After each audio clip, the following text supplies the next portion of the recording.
l'entretien des patriotes. Bonjour à tous, heureux de vous retrouver. Les tracteurs sont entrés dans Paris. Lourde défaite pour le pouvoir. Patrick Sébastien et Delormeau, ça suffit. Avant de traiter ces deux informations, et beaucoup d'autres, vous connaissez la coutume sur cette chaîne, je commence toujours mon entretien par remercier ceux qui m'ont permis justement de le produire, car ils m'ont financé à l'aide des merci rémunérateurs. Et aujourd'hui sont à l'honneur des fidèles parmi les fidèles Philippe Bohen, Pierre Bourdin, Yann Penaud et Marie. Merci à eux du fond du cœur. Et puis je tenais à vous remercier pour votre soutien incroyable. Oui, il faut aider la réinformation en ces temps, vous le savez, de graves menaces sur la liberté d'expression. Comment faire ? C'est simple, il suffit de lever le petit pouce, écrire de gentils messages, diffuser sur d'autres réseaux sociaux, et puis surtout, n'oubliez pas d'activer votre cloche notification. Merci à tous. De leurs mots, ça suffit. Pourquoi ? Parce que je commence à en avoir assez de ces grosses manipulations et de ces grosses ficelles. Patrick Sébastien aurait donc téléphoné à Delormeau. Il n'a pas d'autre personne à qui se confier. Non, à Delormeau, le chroniqueur d'Hanouna. Et Patrick Sébastien aurait donc confié à Delormeau qu'il avait des secrets qui pourraient obliger Delphine Ernotte à démissionner. On écoute. Raconté des choses, j'ai halluciné et il m'a dit... Que tu ignorais Oui. Ah oui, moi je ne sais pas du tout ce qu'il a à dire, Patrick. Ne le dis pas, mais je comprends qu'effectivement, s'il va à la commission, c'est un MeToo, quoi. Ça fait descendre. Mais ce que nous dit... Voilà, Patrick Sébastien, si je sortais les dossiers, l'immeuble s'effondrerait, aurait déclaré Patrick Sébastien à propos de France Télévisions. Mathieu Delormeau affirme avoir eu Patrick Sébastien au téléphone et dit avoir halluciné face aux informations détenues par l'ancien animateur du groupe public. Je résume donc, Patrick Sébastien posséderait des dossiers explosifs qu'il cache depuis des années dans sa musette. Et il choisit Delormeau pour se confier. Ce Delormeau, bien évidemment, ne révèle rien. Qui est Delormeau ? C'est un chroniqueur d'Hanouna. Hanouna appartient désormais au clan Macron. Oui, Hanouna est très proche de Tiffaine Ozière. Alors oui, ça suffit de nous prendre pour des crétins. Si Patrick Sébastien a vraiment des dossiers, qu'il ouvre enfin sa grande bouche. Ou qu'il la ferme à jamais, parce qu'on en a assez de ce petit jeu qui ressemble très fortement à une manipulation, voire du chantage. Je me comprends. Dans la réinformation, tous ces dossiers, on les connaît depuis des années. On vous les donne, mais il n'y a pas un animateur ou un journaliste pour les reprendre. Et nous subissons un système de répression. Regardez. Tristan Mendès. La tentation fut trop forte. Aurélien Poirson, Atlan, alias Zoé Sagan, a bafoué son interdiction de publication sur les réseaux sociaux. Depuis hier, il a fait des retweets. J'imagine qu'on doit essayer de se convaincre que RT s'est pas trompé. Reçu horodaté. Tristan est payé pour faire cela. Mon Dieu, la triste vie. Je trouvais que contrôleur de passe sanitaire était un travail particulièrement indigne. Mais délateur sur les réseaux sociaux est encore pire, je crois. Cela rappelle une autre époque, avant les réseaux sociaux, mais avec les mêmes travers. Ah, Tristan, quel triste cire! J'ai montré dans mes entretiens qu'il reprenait, à la virgule près, les arguments qu'on entendait durant les Sœurs sombres. Attention, calembour. Il n'en rate pas un. Il nous manquait la délation. Voilà, c'est fait, Tristan. Dans la réinformation, nous sommes cyberharcelés, dans le vrai sens du terme, c'est-à-dire que nous recevons des messages de comptes très douteux qui viennent nous menacer, nous intimider et nous insulter. Nous sommes traqués, vous le voyez, par la milice macroniste, les fact-checkers. Qui paie ces misérables et ces imbéciles ? Je crois que vous connaissez la réponse. Momochi. Pensez aux 10 personnes condamnées pour le cyberharcèlement de Brigitte Macron. On a vu en Angleterre des gens mis en prison pour des tweets. Maintenant, c'est la France. Quelle est la différence entre poster des réflexions critiques ou des blagues, voire une fake news, sur une personne publique et réaliser un véritable harcèlement ? Mais attention, pour qu'il y ait harcèlement, il faudrait que cette personne reçoive ces tweets. Ce n'est pas le cas de Brigitte. Le nombre de posts, le nombre de vues, ou l'impact sur la personne visée?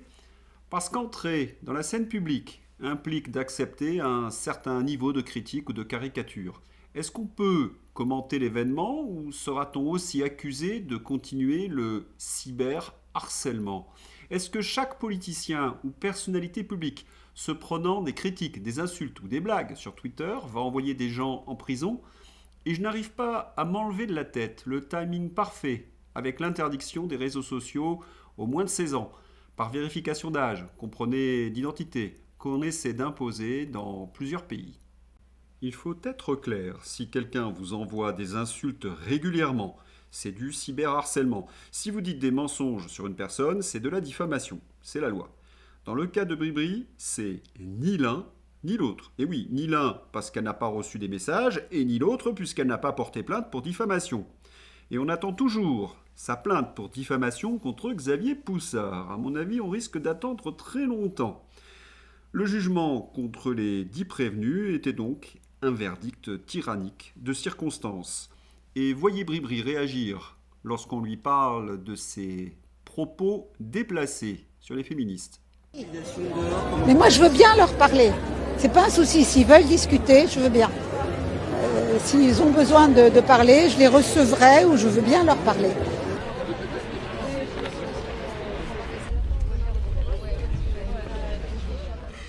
Eh oui, les pièges jaunes, Bribri. Brigitte Macron très mal à l'aise lors d'une opération piège jaune, car un collectif était présent pour lui rappeler ses propos contre des féministes et le scandale autour des pièges jaunes. Une petite pièce jaune pour détourner, s'il vous plaît? Bribri perd son sang-froid, c'est très bon signe. La caste veut donc mettre un couvercle de censure et d'intimidation sur la réinformation, afin de cacher toutes ces turpitudes. Mais elles sont trop nombreuses, cela fuit de partout. Le retour de Nono le dilaté. Bruno Le Maire vient d'être embauché par le cabinet Macro Advisory, partenaire basé à New York, qui conseille des multinationales et des institutions internationales sur la géopolitique et l'économie. Bruno Le Maire va se faire payer par un cabinet américain pour vendre son carnet d'adresses de ministre et ses relations. Après avoir ruiné l'économie française, il essaie de se faire un maximum d'argent. Ces gens n'ont aucune éthique et n'agissent que par intérêt personnel. Et n'oubliez pas, ce sont les gentils progressistes et nous sommes les affreux complotistes. Quand on y réfléchit, et ce sont les Français qui paient les pots, enfin les œufs cassés, quand il y en a. Pour trouver une boîte d'œufs, il faut depuis quelques mois se démener. Car les consommateurs tombent souvent sur ça. Des étals pratiquement vides. Je suis allé samedi et dimanche et il n'y avait pas d'œufs dans mon supermarché. Et je suis retourné le dimanche. La France fait face à une pénurie d'œufs, les Français en consommant davantage en raison de l'inflation et de la baisse de leur pouvoir d'achat. Pénurie, froid, appauvrissement, déclassement, endettement, faillite, menace de guerre, insécurité, la France sous Emmanuel Macron. Mais heureusement, un petit village résiste encore. Les Gaulois agricoles contre l'Empire. Et Macron leur envoie les légions. Les centaures sont donc deux sorties. Macron sort les blindés pour briser la mobilisation agricole. Visiblement, en Macronie, on préfère s'en prendre à ceux qui nous nourrissent plutôt qu'aux voyous et aux narcotrafiquants. Une honte. Nous sommes de tout cœur avec nos agriculteurs. Hier, la répression a été particulièrement féroce. Quelle honte de voir ça. Les gendarmes qui embarquent des agriculteurs, qui se battent pour survivre, qui se battent pour la France. Et sinon, Laurent Nunez, on pourrait savoir combien de voyous qui ont mis le chaos suite à la dernière victoire de football ont été interpellés? Rien, bien évidemment. Des représentants syndicaux agricoles placés en garde à vue. Je viens d'apprendre que Éloi Nespoulos, représentant syndical, président de la CR Occitanie, et d'autres agriculteurs viennent d'être placés en garde à vue alors qu'ils manifestaient en convoi de tracteurs en direction de Paris. Madame la ministre Annie Genevard, cessez immédiatement cette gestion de crise sanitaire par la répression. C'est inacceptable, tyrannique. Ce n'est pas comme cela qu'un gouvernement doit gérer l'expression syndicale. Ce n'est pas comme cela que la colère du monde agricole va cesser. C'est certain, la colère monte. Les jeunes paysans ont envoyé un ultimatum aux autorités. Bonjour à tous. Je viens d'avoir quelques informations sur la manifestation qui est actuellement en cours sur Toulouse, où l'on vient de m'apprendre que des agriculteurs se sont fait arrêter par les forces de l'ordre et placés en garde à vue. Clairement, peu importe les syndicats où ils sont, on est tous agriculteurs, ce sont nos collègues, et c'est inacceptable ce qui s'est passé. Les agriculteurs ne méritent pas d'être arrêtés, ni placés en garde à vue. Donc, il va falloir faire en sorte que ces gens-là soient libérés, le plus vite possible.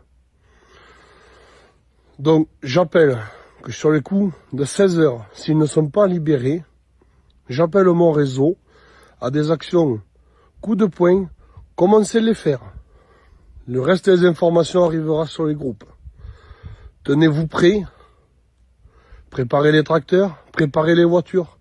Il va falloir que ça cogne épais. On ne va pas laisser tomber nos collègues agriculteurs dans cette situation. Tenez-vous prêts, à tout à l'heure. Suite au placement en garde à vue de nombreux agriculteurs près de Toulouse, les jeunes agriculteurs se préparent à des actions coup de poing. Le macronisme européiste, quelle horreur. Quand tu dénonces la vie chère, on t'éborgne avec ton gilet jaune. Quand tu dénonces le pass sanitaire, le président lui-même dit vouloir est écarté de la société. Quand tu dénonces ta condition d'agriculteur, on t'envoie les centaures. La Macronie est un totalitarisme. La répression fut très rude hier, mais nos irréductibles paysans ont percé les barrages. Les barrages de gendarmerie cèdent autour de Paris. Victoire! Les agriculteurs sont arrivés à Paris. Des effectifs et des renforts sont demandés dans toute l'Île-de-France, indique une source policière. Les manifestants sont notamment présents Porte d'Orléans, 14e arrondissement, à Vaugirard, le 15e, Roland-Garros, 16e, et même à la Tour Eiffel. Ils sont partout. Paris est tombé, ajoute ma source policière.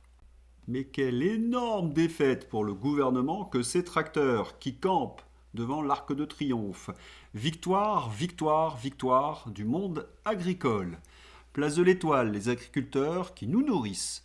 Les spécialistes du mépris diront telle ou telle chose. La vérité est qu'ils se battent pour notre sécurité, pour avoir le droit d'entretenir nos campagnes, pour notre assiette, pour que dans l'époque houleuse qui s'ouvre, nos approvisionnements soient garantis. Pour vous tous, leur courage. Certains ont eu le droit de sortir 5 minutes de l'encerclement pour aller boire un café. Ne pas écouter, se jeter des anathèmes, n'est plus viable en France. Alors n'hésitez pas, si vous êtes à Paris, à aller soutenir nos paysans. Pierre-Guillaume Mercadal. On va manifester pacifiquement devant l'Assemblée nationale à 10h. Cet appel, je vous le lance à la demande de notre président national, Bertrand Vantaux. Rejoignez-nous, que vous soyez sensible à la cause paysanne, que vous soyez simplement conscient des enjeux de la souveraineté alimentaire. On a besoin de vous, on a besoin d'être le plus nombreux possible. Tous les Français qui ont compris les intérêts de ces problématiques et qui veulent nous soutenir, venez demain à Paris devant l'Assemblée nationale à partir de 10h. On a besoin d'être le plus nombreux possible. Et les patriotes sont sur place avec Florian Philippot. Devant l'Assemblée nationale, les premiers tracteurs arrivent. Le message est le bon, Frexit. Et de bien belles images également de fraternité avec le monde agricole. Merci beaucoup. Merci bien beaucoup. Merci. Ça y mange, hein. Ah, il mange. Merci. On pense à vous. Et oui, soutenons nos paysans. Le peuple rejoint ses paysans. Macron, le gouvernement, les ministres, humiliés, ils enragent. Leur réponse, toujours la même. La répression, encore et encore. Tracteur à Paris, Maude Bréjon, porte-parole du gouvernement. L'action des agriculteurs est inacceptable. Le gouvernement ne laissera pas faire, car tout cela est illégal. Elle est pas belle, la Macronie. Manifester devient illégal. Porter ses doléances pacifiquement au Parlement est illégal. Le syndicalisme, bientôt, deviendra illégal. Et tout cela venant d'une porte-parole d'un gouvernement illégitime. Cela ne manque vraiment pas de sel, contrairement à nos routes. Et quand un journaliste lui pose la question du dialogue, là Bréjon répond « Mais on a dialogué ». Ah, le dialogue. Ils reçoivent, ils écoutent et ils disent « À la prochaine fois ». Non, ce n'est pas du dialogue, c'est de la com sale. Bertrand Vantaux, de la coordination rurale, trouve ce qu'a dit Maud Bréjon ignoble. Et même par écrit, de faire pacifiquement le tour de Paris pour porter nos doléances. Et la réponse, elle est la même que celle qu'on a eue par le Premier ministre, par Annie Genevard. C'est non, mais circulez, vous n'avez rien compris, vos demandes, non, c'est... Hop, c'est réglé. L'agriculture française, c'est réglé. C'est ce qu'elle vient de dire. C'est réglé, on ne vous écoutera pas. Voilà, rentrez chez vous, vous êtes des malhonnêtes. Oui, vraiment ignoble. Et à ce genre de propos, il n'y a plus qu'une seule solution, rejoindre nos amis les agriculteurs. Si on ne soutient pas ces gens, c'est qu'on est fou ou lâche ou inconscient. Le pendu inconnu au pied du soldat inconnu, ce n'est juste plus possible. On n'a pas su anticiper l'arrivée de la neige, personne n'était préparé. En revanche, anticiper, mettre tous les moyens, tout simplement l'arrivée des agriculteurs, qui pourtant, la coordination rurale, disent simplement qu'ils veulent pacifiquement aller à l'Assemblée nationale et au Sénat présenter un peu leur cahier de doléances. Là, c'est certain, on s'organise. Moi, ça me choque de voir ces images. Et oui, avis aux Parisiens, nos héros, il faut les soutenir, mobilisez-vous, allez les rejoindre et les soutenir. Frontières continuent d'être à leur côté, comme cette nuit et toutes les nuits d'avant. On sent d'ailleurs face à cette situation le gouvernement un peu perdu. Ils ont encore envoyé Annie Genevard, qui se ridiculise une fois de plus. Le mensonge et la com, Annie, ça suffit. L'affaire n'est pas pliée, nous avons bataillé ferme. La ministre de l'Agriculture répond aux agriculteurs sur le Mercosur. Il n'y a pas une loi contre les fake news ? Et petit détail amusant, Annie Genevard n'assume pas la répression, la violence contre les paysans. Elle accuse même Nunez d'en être le responsable. Oh, belle zizanie au gouvernement.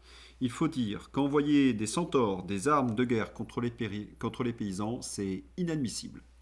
C'est que c'est un outil qui peut être utilisé quand il y a une attaque terroriste, dans des OPEX. Je veux dire, c'est pas non plus une petite voiture, quoi. Et pourtant, ils sont en train de faire la même erreur 2 fois, alors que, on l'a vu, vos images, elles sont édifiantes. Quand on voit les agriculteurs qui vont vers les gendarmes, qui lèvent les bras, je veux dire, c'est juste édifiant. Et pourtant, le gouvernement a exactement fait la même erreur 2 fois. Alors, Et dans la police, zizanie également. De nombreux policiers ont refusé de verbaliser les agriculteurs malgré les demandes de l'état-major. Bravo à eux, indique une source policière.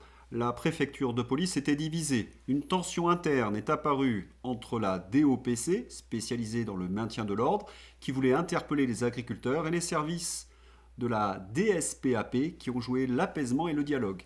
La DSPAP a eu gain de cause dans la majeure partie. La police avec les agriculteurs. La Macronie craque de partout. De nombreux leaders de la sphère gaulliste soutiennent le monde agricole. Nicolas Dupont-Aignan était à l'Étoile, en direct de la place de l'Étoile avec nos agriculteurs. Et grosse défaite également pour le gouvernement parce que la manifestation devant l'Assemblée nationale a lieu. On y trouve du beau monde avec Florian Philippot, en direct de l'Assemblée nationale, manif des paysans en colère. Et on y entend de très jolis slogans.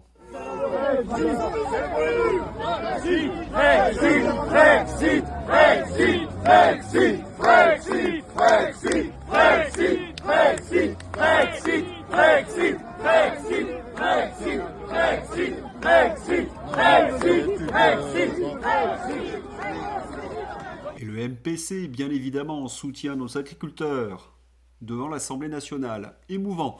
Les paysans de la coordination rurale, ces héros qui ont parcouru toute la France pour aller porter la revendication des agriculteurs qui crèvent devant le pouvoir. Le gouvernement doit céder. Le mouvement politique citoyen est avec eux pour les soutenir. Tout le monde est là, puisque Pierre Guillaume a réussi à négocier avec les forces de l'ordre pour libérer les agriculteurs nassés au pied de la Tour Eiffel. Le cortège se dirige vers l'Assemblée nationale et quelle très belle photo. Le gouvernement a tenté un coup de com' avec Braun-Pivet. Ça s'est pas très bien passé.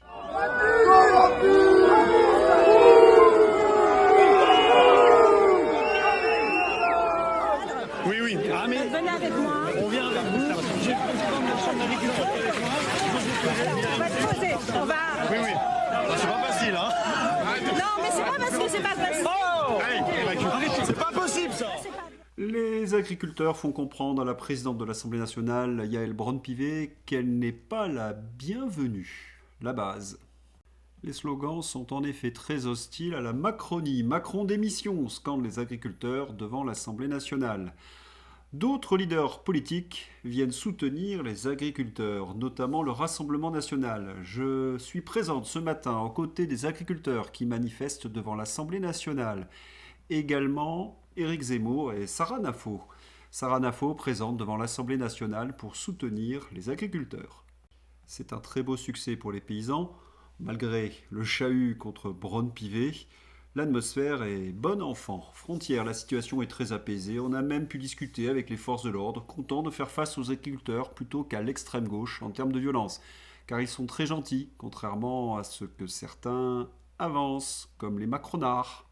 Après cet énorme succès des agriculteurs, dans une démocratie, le gouvernement devrait tomber. D'autant plus qu'il est illégitime. Que nous a-t-il montré? Des mensonges, de la tyrannie, de la répression, et surtout qu'ils ne s'entendaient plus entre eux. Ils n'arrivent même plus à assumer leurs actes. Voyez ce qui s'est passé entre Annie Genevard et Nunez. Un homme pourrait faire tomber ce gouvernement, mais en a-t-il le courage? En Retailleau. Mercosur, Retailleau menace Macron d'une censure du gouvernement Le Cornu s'il vote l'accord commercial. Les menaces, on commence à connaître les chansons Bruno Retailleau. Ce que l'on préfère, ce sont les actes. Vous pourriez également faire tomber le gouvernement sur le budget.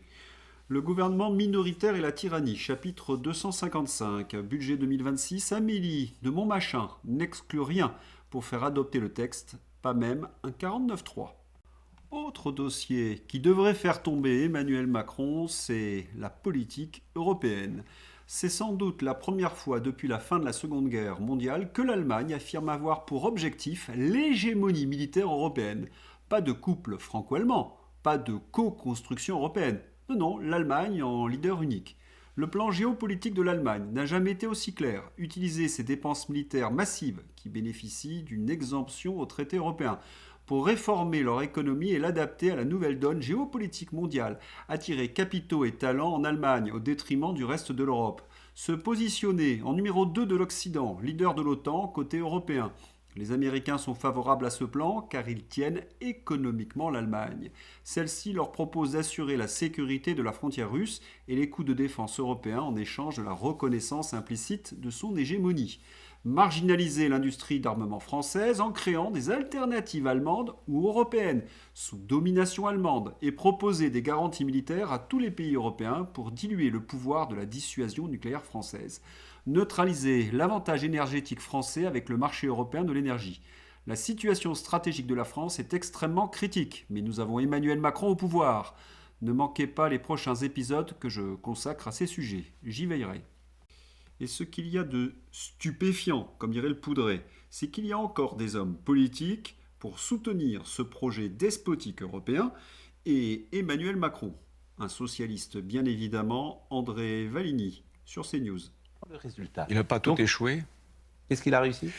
Il a eu raison avant tout le monde sur l'Europe puissance, l'autonomie stratégique. Avec ce qui se passe aujourd'hui en Ukraine et au Venezuela, au moins sur ce sujet, Macron avait raison avant tout le monde. Oui, non mais Macron, écoutez, c'est bien en tout cas qu'il y ait des voix pour le défendre. André Valigny. Le Poudret a eu raison avant tout le monde sur l'Europe puissance. Pascal Praud, c'est tellement vrai qu'il a viré Pierre de Villiers.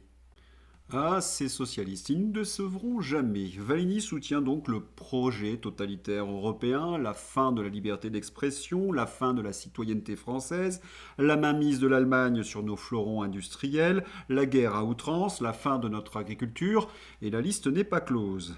Mais à ce niveau, messieurs, il faudrait peut-être consulter. Allez, c'est l'heure d'ouvrir la page fantaisie avec Nagui, la pauvre victime. La fortune de Nagui serait estimée à 250 millions d'euros et sa société, Air Production, appliquerait des marges commerciales extravagantes avec diverses émissions diffusées sur France Télévisions. 14 tournages par jour, marge commerciale négociée 72%. On comprend que Nagui ait peur que l'on révèle ce genre de choses. Et c'est Mathieu Pigasse qui entre également dans la partie. L'ARCOM se soumet à l'extrême droite et sermonne France Télévisions sans raison. C'est cela la bataille culturelle, faire peur à l'audiovisuel public pour le faire taire et laisser CNews déverser sa propagande. Elle est menée au Parlement par le député Charles Aloncle. Monsieur Pigasse, vous avez tenu des positions politiques. Vous êtes impliqué dans le groupe Media One, le média Les Jours. Vous allez à la fête de l'humanité. Arrêtez de prendre les gens pour des imbéciles et surtout de faire de l'inversion accusatoire. C'est assez édifiant parce que la rhétorique de Mathieu Pigasse est avant tout totalitaire. Et on sait pourquoi il utilise des mots comme ça un peu hyperboliques. C'est pour qu'on ne mette pas son nez dans ses sales affaires. Rappel historique. Le 7 janvier 1916 naissait Elena Ceausescu, délicieuse épouse de Nicolae, leader suprême de Roumanie.